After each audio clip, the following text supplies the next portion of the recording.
ನಗರದ ಕರ್ನಾಟಕ ಸಂಘದ ಪಕ್ಕದಲ್ಲಿರುವ ದುದ್ದುಬಿನ್ ಠಾಕರ್ಸಿ ಜೋಬಾನ ಪುತ್ರ ಬಾಲಕಿಯರ ಸಂಯುಕ್ತ ಪದವಿ ಪೂರ್ವ ಕಾಲೇಜಿನ ಕಚೇರಿ ಕೊಠಡಿಯಲ್ಲಿ ಮಂಗಳವಾರ ರಾತ್ರಿ ಅಗ್ನಿ ಅವಘಡ ಸಂಭವಿಸಿ ಮಹತ್ವದ ದಾಖಲೆಗಳು ಸುಟ್ಟು ಭಸ್ಮವಾಗಿವೆ. ಮಂಗಳವಾರ ರಾತ್ರಿ ಸುಮಾರು 9:15 ವೇಳೆಗೆ ಈ ಅವಘಡ ಸಂಭವಿಸಿದ್ದು, ಬೆಂಕಿ ಕಾಣಿಸಿಕೊಂಡ ತಕ್ಷಣ ಸ್ಥಳೀಯ ಸಿಬ್ಬಂದಿ ಅಗ್ನಿಶಾಮಕ ದಳಕ್ಕೆ ಮಾಹಿತಿ ನೀಡಿದ್ದಾರೆ. ತಕ್ಷಣವೇ ಸ್ಥಳಕ್ಕೆ ಧಾವಿಸಿದ ಅಗ್ನಿಶಾಮಕ ಸಿಬ್ಬಂದಿ ಬೆಂಕಿಯನ್ನು ನಂದಿಸಿ ಹೆಚ್ಚಿನ ಅನಾಹುತ ತಪ್ಪಿಸಿದ್ದಾರೆ. ಅಗ್ನಿ ಅವಘಡಕ್ಕೆ ನಿಖರ ಕಾರಣ ಇನ್ನೂ ತಿಳಿದು ಬಂದಿಲ್ಲ.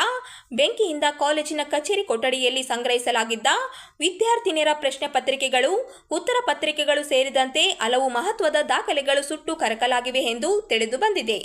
ಘಟನೆಯ ಮಾಹಿತಿ ತಿಳಿದು ನೇತಾಜಿ ನಗರ ಪೊಲೀಸ್ ಠಾಣೆಯ ಪಿಎಸ್ಐ ಬಸವರಾಜ್ ಸ್ಥಳಕ್ಕೆ ಭೇಟಿ ನೀಡಿ ಪರಿಶೀಲನೆ ನಡೆಸಿದರು. ಪ್ರಕರಣ ಸಂಬಂಧ ಹೆಚ್ಚಿನ ತನಿಖೆ ಮುಂದುವರೆದಿದೆ.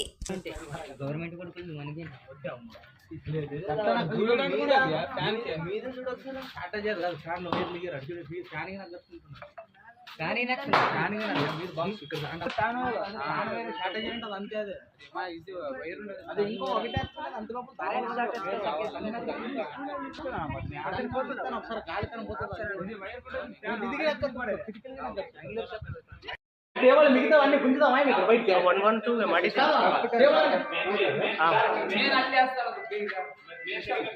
నేలద మీరు గురు ಇಲ್ಲ ಕಮಲೇದ ಪಟ್ಟ ಟೇಬಲ್ ಈಗ మిగతా ಒಳಗೆ ಹೋಗ್ಬಿಡ್ರಪ್ಪ ಹೋಗಿ ಏ ಕರೆಂಟ್ ಇಲ್ಲ ಸಿಸ್ಟಮ್ ಇದ್ರೆ ಕರೆಂಟ್ ಅಂತ ಸ್ಟಾರ್ಟ್ ಆಗಿ ಹೋಗ್ಬಿಡ್ರಪ್ಪ ಸ್ವಲ್ಪ ಎಂದ ಬಣ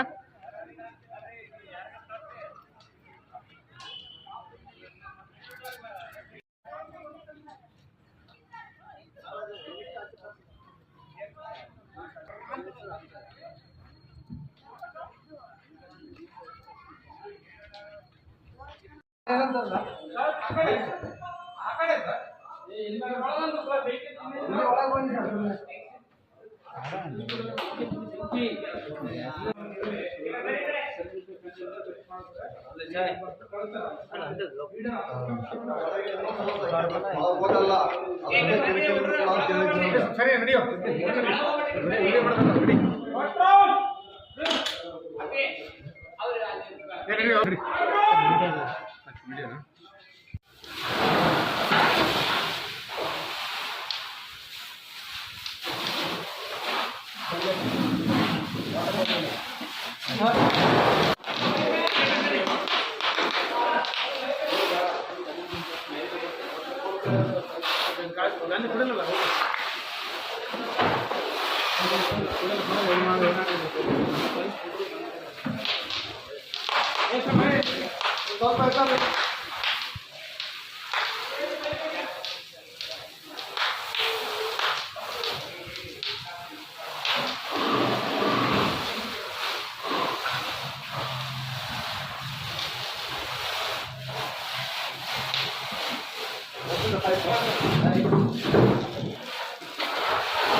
बैटरी ला सर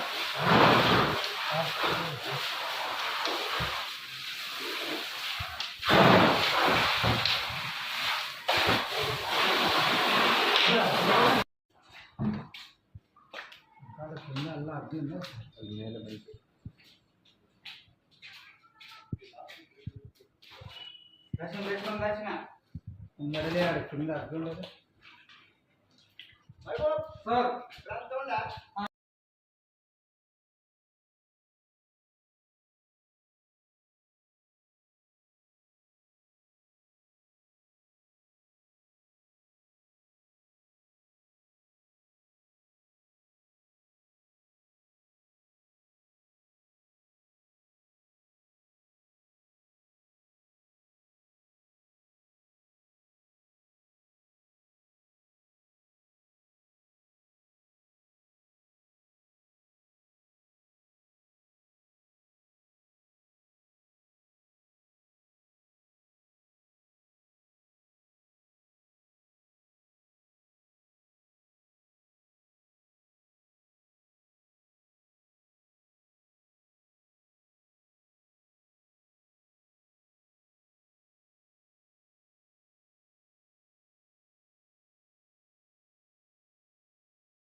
ಮಂತ್ರಾಲಯದಲ್ಲಿ ಕಾರ್ಮಿಕರ ಶೆಡ್ಡಿನಲ್ಲಿ ಸಿಲಿಂಡರ್ ಸ್ಫೋಟ.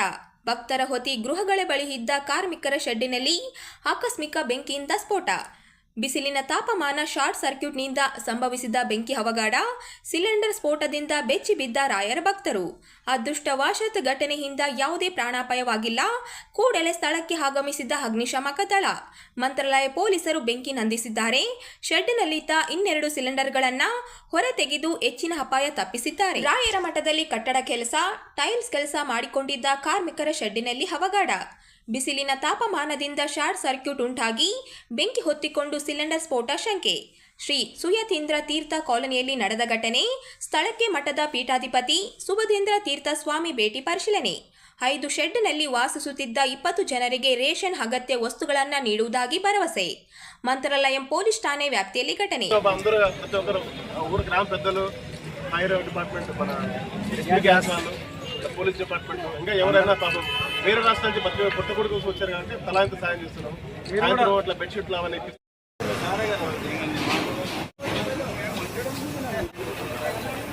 హలో సార్ పెద్ద జరిగింది.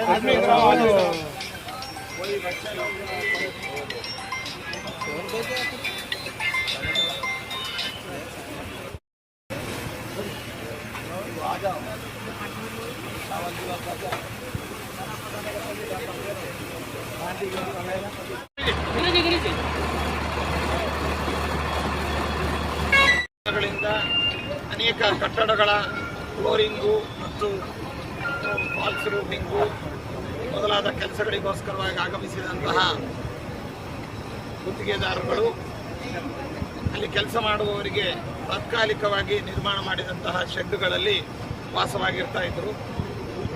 ಬಿಸಿಲಿನ ತಾಪದಿಂದ ಅಲ್ಲಿ ತಾತ್ಕಾಲಿಕ ಶೆಡ್ಡುಗಳಲ್ಲಿ ಇರಿಸಿ ಅವರು ಉಪಯೋಗಿಸ್ತಾ ಇದ್ದಂತಹ ಚಿಕ್ಕ ಚಿಕ್ಕ ಗ್ಯಾಸಿನ ಸಿಲಿಂಡರ್ಗಳು ಮತ್ತಿತರ ವಸ್ತುಗಳು ಈ ಬಿಸಿಲಿನ ತಾಪದಿಂದ ಹತ್ತಿ ಉರಿದು ಅಲ್ಲಿರುವಂಥ ಚಿಕ್ಕ ಚಿಕ್ಕ ಸಿಲಿಂಡರ್ಗಳು ಸುಮಾರಾಗಿ 2-3 ಸಿಲಿಂಡರ್ಗಳು ಅಲ್ಲಲ್ಲೇ ಅದು ಬರೆಸ್ಟ್ ಆಗಿಲ್ಲಕ್ಕೆ ದೊಡ್ಡ ಸಿಲಿಂಡರನ್ನು ಕೂಡ ತಕ್ಷಣದಲ್ಲೇ ಅದನ್ನು ಪಕ್ಕಕ್ಕೆ ಸರಿಸಿ ಆ ಅನಾಹುತವನ್ನು ತಡೆದಿರುವಂತಹದ್ದು ಇಲ್ಲಿ ನಡೆದಿದೆ. ಈ ಸಂದರ್ಭದಲ್ಲಿ ಯಾರಿಗೂ ಕೂಡ ಪ್ರಾಣಾಪಾಯ ಅನ್ನುವಂಥದ್ದು, ಪ್ರಾಣಹಾನಿ ಅನ್ನುವಂಥದ್ದು ಆಗಲಿಲ್ಲ. ತಕ್ಷಣದಲ್ಲೇನೆ ಇದರ ಮಾಹಿತಿ ಬಂದ ಕೂಡಲೇ ನಮ್ಮ ಸ್ಥಾನಿಕ circle inspector, police sub inspector ಮತ್ತಿತರ ಪೊಲೀಸ್ ಸಿಬ್ಬಂದಿಗಳು ಮತ್ತು ಎಲೆಕ್ಟ್ರಿಕ್ ಡಿಪಾರ್ಟ್ಮೆಂಟ್ನವರು, ಅದೇ ರೀತಿಯಾಗಿ ನಮ್ಮ ಫೈರ್ ಡಿಪಾರ್ಟ್ಮೆಂಟ್ನವರು ಕೂಡಲೇ ಬಂದು ಸ್ಪಂದಿಸಿ ಇಲ್ಲಿ ಆಗುವಂಥ ಮುಂದಾಗುವಂಥ ಅನಾಹುತಗಳನ್ನೆಲ್ಲವನ್ನು ಕೂಡ ನಿಯಂತ್ರಿಸಿ ಸಮರ್ಥವಾಗಿ ಇದನ್ನು ನಿಯಂತ್ರಣಕ್ಕೆ ತಂದಿದ್ದಾರೆ. ಇವುಗಳ ಎಷ್ಟು ಜನ ಇದ್ದಾರೆ ಸೆಂಟರ್ನಲ್ಲಿ, ಎಷ್ಟು ಜನ ವಾಸ ಮಾಡ್ತಾರೆ?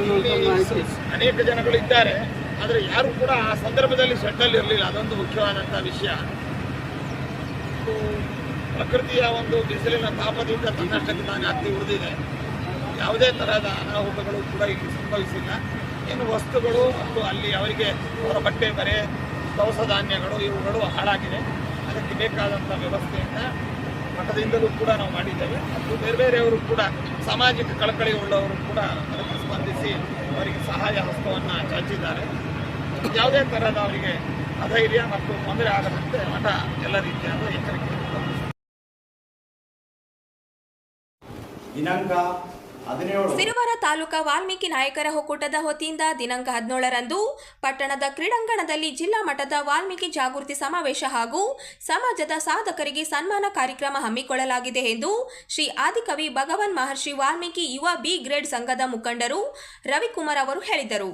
ಅವರಿಂದು ನಗರದ ಸುದ್ದಿಗಾರರೊಂದಿಗೆ ಮಾತನಾಡಿ, ಅಂದು ಬೆಳಗ್ಗೆ 10 ಗಂಟೆಗೆ ಸಿರುವಾರ ವಾಲ್ಮೀಕಿ ನಾಮಫಲಕಕ್ಕೆ ಪುಷ್ಪಾರ್ಚನೆ ಮಾಡಿ ನಂತರ ಬೈಕ್ ರ್ಯಾಲಿ ಮುಖಾಂತರ ಈ ಕ್ರೀಡಾಂಗಣ ತಲುಪಿದ್ದು, ಕ್ರೀಡಾಂಗಣದಲ್ಲಿ ಬೃಹತ್ ಸಮಾವೇಶ ಕಾರ್ಯಕ್ರಮ ನಡೆಯಲಿದೆ ಹಾಗೂ ಕಾರ್ಯಕ್ರಮದಲ್ಲಿ ಪ್ರತಿಭಾನ್ವಿತ ವಿದ್ಯಾರ್ಥಿಗಳಿಗೆ ಪ್ರತಿಭಾ ಪುರಸ್ಕಾರ ನೀಡಿ ಗೌರವಿಸಲಾಗುವುದು. ದಿನಾಂಕ 17 ಭಾನುವಾರದಂದು, ಇವತ್ತು 17ನೇ ತಾರೀಕು ಭಾನುವಾರದಂದು ಜಿಲ್ಲಾ ಮಟ್ಟದಲ್ಲಿ ಸಿರುವಾರ ಪಟ್ಟಣದಲ್ಲಿ ದೊಡ್ಡ ಮಟ್ಟದಲ್ಲಿ ಒಂದು ಕಾರ್ಯಕ್ರಮ ನಡೆಯಲಿದೆ. ಆ ಒಂದು ಕಾರ್ಯಕ್ರಮದಲ್ಲಿ ನಮ್ಮ ಸಮಾಜದವರು ಏನಪ್ಪ ಅಂತಂದರೆ ಒಂದು 4,000ರಿಂದ 5,000 ಜನ ಸೇರಲಿದ್ದಾರೆ. ಹಾಗಾಗಿ ಇನ್ನೂ ನಮ್ಮ ಸಮಾಜವು ಏನಪ್ಪ ಅಂತಂದರೆ ಇವಾಗ ಒಂದು ಒಳ್ಳೆಯ ಒಂದು ಕಾರ್ಯಕ್ರಮ ನಡೆಯುತ್ತಿದೆ. ಯಾಕಪ್ಪ ಅಂತಂದರೆ ಇವತ್ತು ಸಮಾಜದಲ್ಲಿ ಸಮಾಜ ಕೆಲಸ ಯಾರು ಮಾಡಿದಾರ ಅಂಥವ್ರನ್ನ ಗುರುತಿಸಿ ಇವತ್ತು ಒಂದೊಂದು ತಾಲೂಕಿನಿಂದ ಒಂದು 10-11 ಜನ ಹೆಸರು ತೊಗೊಂಡಿದ್ದೀವಿ.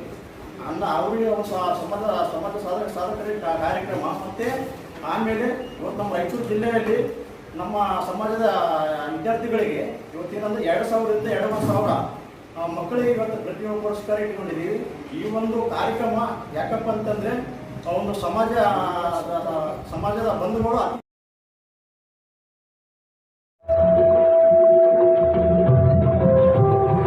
ನಗರ ಸ್ವಚ್ಛಗೊಳಿಸುವ ಪೌರ ಕಾರ್ಮಿಕರು ತಮ್ಮ ಆರೋಗ್ಯವನ್ನು ಸಂರಕ್ಷಿಸಿಕೊಳ್ಳಬೇಕು ಮತ್ತು ಉತ್ತಮ ಜೀವನ ನಿರ್ವಹಣೆಗೆ ದೈಹಿಕ ಶಕ್ತಿ ಹೊಂದಿರಬೇಕು ಎಂದು ಸಫಾಯಿ ಕರ್ಮಚಾರಿ ಅಭಿವೃದ್ಧಿ ನಿಗಮದ ಅಧ್ಯಕ್ಷರಾದ ಮುರಳಿ ಅಶೋಕ್ ಸಾಲಪ್ಪ ಅವರು ಹೇಳಿದರು. ಸಫಾಯಿ ಕರ್ಮಚಾರಿ ನಿಗಮ ಮತ್ತು ಮಹಾನಗರ ಪಾಲಿಕೆ ಸಂಯುಕ್ತ ಆಶ್ರಯದಲ್ಲಿ ಇಂದು ನಗರದ ರಂಗಮಂದಿರದಲ್ಲಿ ಆಯೋಜಿಸಲಾಗಿದ್ದ ಪೌರ ಕಾರ್ಮಿಕ ಆರೋಗ್ಯ ತಪಾಸಣೆ ಶಿಬಿರ, ಆರೋಗ್ಯ ವಿಮೆ ಕಾರ್ಡ್ ವಿತರಣೆ ಕಾರ್ಯಕ್ರಮವನ್ನು ಉದ್ಘಾಟಿಸಿ ಮಾತನಾಡಿದರು. ನಾನು ಒಬ್ಬ ಸಫಾಯಿ ಕರ್ಮಚಾರಿ ಕುಟುಂಬದಿಂದ ಬಂದವನು. ಸಫಾಯಿ ಕರ್ಮಚಾರಿಗಳ ಜೀವನ ಅಭಿವೃದ್ಧಿಗೆ ಕಾಳಜಿ ಹೊಂದಿದ್ದೇನೆ. ಊರನ್ನು ಸ್ವಚ್ಛಗೊಳಿಸಿ ನಮಗೆ ಆರೋಗ್ಯ ಜೀವನ ನೀಡುವ ಪೌರ ಕಾರ್ಮಿಕರು ತಮ್ಮ ಆರೋಗ್ಯದ ಬಗ್ಗೆ ಸದಾ ಕಾಳಜಿ ವಹಿಸಬೇಕು. ಈ ಹಿನ್ನೆಲೆಯಲ್ಲಿ ಪೌರ ಕಾರ್ಮಿಕರ ಆರೋಗ್ಯ ದೃಷ್ಟಿಯಿಂದ ನಾನು ಸೀಮೆ ಕಾರ್ಡ್ ಹಂಚಿಕೆ ಯೋಜನೆ ಜಾರಿಗೆ ತರುವ ಮೂಲಕ ಕಾರ್ಮಿಕರ ಆರೋಗ್ಯ ರಕ್ಷಣೆಗೆ ಬದ್ಧವಾಗಿ ಕಾರ್ಯ ನಡೆಯುತ್ತದೆ ಎಂದು ನಡೆದರು. ಸಾಮಾನ್ಯ ಮನುಷ್ಯರಿಗೆ ಬರುವಂಥ ಎಲ್ಲ ಕವರೇಜು ಈ ಪಾಲಿಸಿಯಲ್ಲಿ ಕವರ್ ಆಗಿದೆ. ಮಾಡೋಂಥ ಒಬ್ಬ ಸಾಫ್ಟ್ವೇರ್ ಇಂಜಿನಿಯರ್ ಆಗಲಿ, ಯಾವುದೇ ಮ್ಯಾನೇಜರ್ ಆಗಲಿ, ಅವ್ರಿಗಿರುವಂಥ ಪಾಲಿಸಿನೇ ನಿಮಗೆಲ್ಲರೂ ಕೂಡ ತುಂಬ ಕಷ್ಟಪಟ್ಟು ಈ ಪಾಲಿಸಿನ ಮಾಡಿ ನಿಮಗೋಸ್ಕರ ಅಂತಲೇ ಸ್ಪೆಷಲ್ ಆಗಿ ತಂದಿದ್ದಾರೆ. ಇದಕ್ಕೋಸ್ಕರ ಇಲ್ಲಿ ರಾಯಚೂರಲ್ಲಿ ಆಲ್ಮೋಸ್ಟ್ ಇದು ಹೇಗೆ ಅಂದರೆ, ನೀವು ಜಸ್ಟ್ ಹೋಗಿ ತೋರಿಸ್ಕೊಂಡು ಇಂಜೆಕ್ಷನ್ ಆಗಲಿ ಇಲ್ಲ ಯಾವುದೇ ಸಿಗಲ್ಲ. ನೀವು 24 ಅವರು ಹಾಸ್ಪಿಟಲೈಸೇಷನ್ ಆಗಬೇಕು. ಸೊ ಇದು ಆದರೆ ₹1 ಕಟ್ಟಂಗಿರಲ್ಲ. ಸಂಪೂರ್ಣವಾಗಿ ಕ್ಯಾಶ್ಲೆಸ್ ಫೆಸಿಲಿಟಿ ಇದರಲ್ಲಿ ಲಭ್ಯ ಇದೆ. ನಿಮಗೆ 3,000 ರೋಗಗಳಿಂದ ಆಲ್ಮೋಸ್ಟ್ ಎಲ್ಲ ಕವರೇಜು ಈ ಪಾಲಿಸಿ ಸಿಗುತ್ತೆ. ಈ ನಿಮ್ಮ ಹೆಸರಲ್ಲಿರುವಂಥ ಕಾರ್ಡ್ನೇ ನೀವು ಡೌನ್ಲೋಡ್ ಮಾಡ್ಕೋಬೋದು. ಹೆಚ್ಚಿನ ಮಾಹಿತಿ ಸಿಗಬೇಕು ಅಂದರೆ ನಿಮ್ಮ ಹೆಚ್ಚಿನ ಮಾಹಿತಿ ಸಿಗುತ್ತೆ. ಇನ್ನೂ ಸರ್ ಅವರು ನಿಮಗೆ ಇನ್ನೂ ಹೆಚ್ಚಿನ ಮಾಹಿತಿ ಕೊಡ್ತಾರೆ. ಅದು ಈ ನಗರ ತುಂಬ ಕ್ಲೀನ್ ಆಗಿರೋದಕ್ಕೆ ಕಾರಣ ಈ ಮಾತು ಮುಗಿಸ್ತೀನಿ.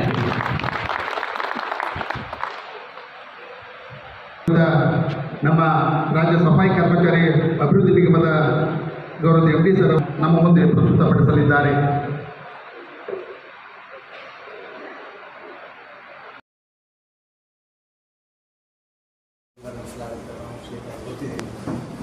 ಜಿಲ್ಲಾ ಆರೋಗ್ಯ ಇಲಾಖೆಯಲ್ಲಿ ಹೊರ ಗುತ್ತಿಗೆಗೆ ಆಧಾರದಲ್ಲಿ ಕೆಲಸ ಮಾಡುತ್ತಿರುವ ಕೂಲಿ ಕಾರ್ಮಿಕರಿಗೆ ಸಂಬಳ ನೀಡದೆ ಕಾರ್ಮಿಕರ ಹಣ ಕದಿಯುವ ಮಟ್ಟಕ್ಕೆ ಆರೋಗ್ಯ ಇಲಾಖೆ ದೊಡ್ಡ ಮಾಫಿಯಾ ಆಗಿ ಮಾರ್ಪಟ್ಟಿದೆ. ಇದರಿಂದ ಕಾರ್ಮಿಕರ ಬದುಕು ಅತಂತ್ರವಾಗಿದೆ. ಕೂಡಲೇ ಕಾರ್ಮಿಕರ ವೇತನ ನಿಯಮಾನುಸಾರ ಪಾವತಿ ಮಾಡಬೇಕು, ಇಲ್ಲದಿದ್ದರೆ ಹೋರಾಟ ನಡೆಸಲಾಗುವುದು ಎಂದು ಹೊರ ಗುತ್ತಿಗೆ ಕಾರ್ಮಿಕರ ಸಂಘದ ಗೌರವಾಧ್ಯಕ್ಷರಾದ ಆರ್ ಮಾನಸಯ್ಯ ಅವರು ಹೇಳಿದರು. ಅವರಿಂದು ನಗರದ ಸುದ್ದಿಗಾರರೊಂದಿಗೆ ಮಾತನಾಡಿ, ಜಿಲ್ಲಾ ಆರೋಗ್ಯ ಇಲಾಖೆ ಕೆಲಸ ಮಾಡುತ್ತಿರುವ ಕಾರ್ಮಿಕರ ಕಳೆದ 9 ತಿಂಗಳಿಂದ ವೇತನ ಪಾವತಿಸದೆ ಹೊರ ಗುತ್ತಿಗೆ ಸಂಸ್ಥೆ ಹಾಗೂ ಜಿಲ್ಲಾ ಆರೋಗ್ಯ ಅಧಿಕಾರಿಗಳು ಸೇರಿ ಸುಮಾರು 3 ಕೋಟಿ ಅಧಿಕ ಹಣ ಲೂಟಿ ಮಾಡಲಾಗಿದೆ ಎಂದು ಆರೋಪಿಸಿದರು.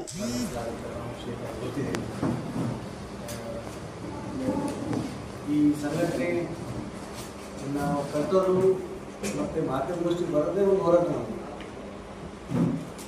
ಸಮಸ್ಯೆ ಪರಿಹಾರ. ಆಮೇಲೆ ನಾನು ಮೊದಲೇ ಮಾತಾಡಿದೆ ಅಂದರೆ ಈ ಹೊರಗುತ್ತಿಗೆ ಹೆಸರಲ್ಲಿ ದುಡಿಯೋದಿಲ್ಲ. ಸಿ ಮತ್ತು ಡಿ ಗ್ರೂಪ್ ನಮ್ಮಲ್ಲಿದ್ದವರು ಒಂದು ಒಗ್ಗಟ್ಟಿನಿಂದ ಹೋಗಿ ಸಂಬಳವನ್ನು ಕೇಳೋದು ಒಂದು ದೊಡ್ಡ ಸವಾಲು. ನಮ್ಮ ಬಾಕಿ ಸಂಬಳವನ್ನು ಕೊಡಲೇಬೇಕು ಅಂತ ಅನ್ನೋಕ್ಕಾಗಲ್ಲ. ಬಾಕಿ ಸಂಬಳವನ್ನು ಕೊಡದೆ ಹೋದ್ರೆ ನಾವು ಕೆಲಸ ಮಾಡೋಲ್ಲ ಅಂತ ಇಷ್ಟ ಅಂದರೆ ಅದು ಸಣ್ಣ ವಿಷಯ, ಭಾಳ ಗಂಭೀರ ವಿಷಯ. ದುಡಿದು ಸಂಬಳ ಕೇಳಿದರೆ ಅಲ್ಲಿರೋ ಪ್ರಶ್ನೆ ಏನಂದರೆ ಕೆಲಸ ಕಳ್ಕೋಬೇಕು. ದೊಡ್ಡ ಬೆದರಿಕೆ ಅದು.